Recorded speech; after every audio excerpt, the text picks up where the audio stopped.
Oke. Semangat pagi. Pagi luar biasa. Terima kasih. Salam sejahtera untuk kita semua. Yang saya hormati rekan-rekan karyawan Division 2 Regional 2 PT Pemkab Lampung yang saya banggakan.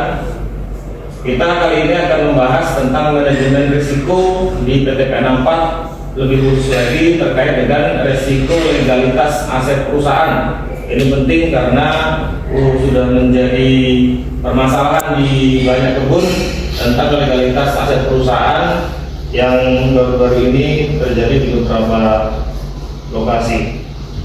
Latar belakangnya adalah adanya fenomena peningkatan sengketa lahan di beberapa perusahaan perkebunan. Yang kedua, terdapat kelemahan terkait aspek legalitas aset yang berdampak pada kelemahan kedudukan hukum perusahaan perkebunan dalam suatu perkara. Yang ketiga, munculnya penyerbukan tanah yang secara hukum dikuasai oleh perusahaan. Yang keempat, hilangnya hak atas tanah karena perubahan perundang-undangan. Dan yang terakhir, adanya penjarahan atas hasil produksi perkebunan. Nah, apa urgensi pengelolaan aset berbasis risiko ini? Yaitu pengelolaan aset yang merupakan salah satu faktor utama dalam menjaga keberlangsungan operasional perusahaan itu harus dikelola dengan baik, sehingga resiko yang ditimbulkan dan berdampak pada aspek keuangan, operasional, hukum maupun reputasi perusahaan dan lain-lain itu bisa kita minimalkan dan bisa kita tanggulangi. Tujuannya adalah yang pertama melindungi nilai aset, yaitu meminimalkan potensi kehilangan kerusakan atau penurunan nilai aset perusahaan. Yang kedua, menjamin kepatuhan terhadap organisasi, di mana kita sebagai insan PT PNA 4 harus memastikan seluruh aset dikelola sesuai peraturan perundang-undangan, standar perusahaan dan prinsip GCG.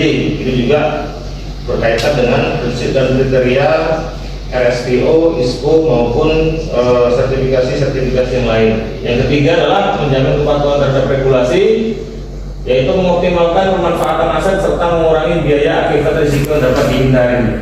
Yang keempat, mendukung keberlangsungan operasional, yaitu menjamin ketersediaan aset yang mendukung kelancaran proses bisnis dalam mencapai target perusahaan.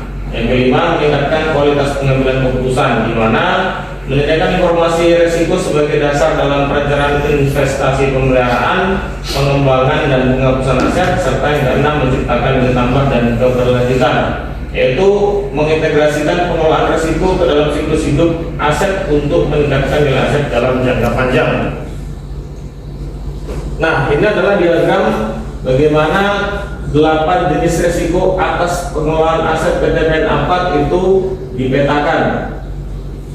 Yang pertama adalah ada risiko hukum, yang kedua ada risiko operasional, yang ketiga ada risiko keuangan, yang keempat ada risiko kepatuhan, yang kelima ada risiko reputasi, yang keenam adalah risiko strategis, yang ketujuh risiko lingkungan dan sosial, dan yang kedelapan adalah risiko keamanan dan kehilangan.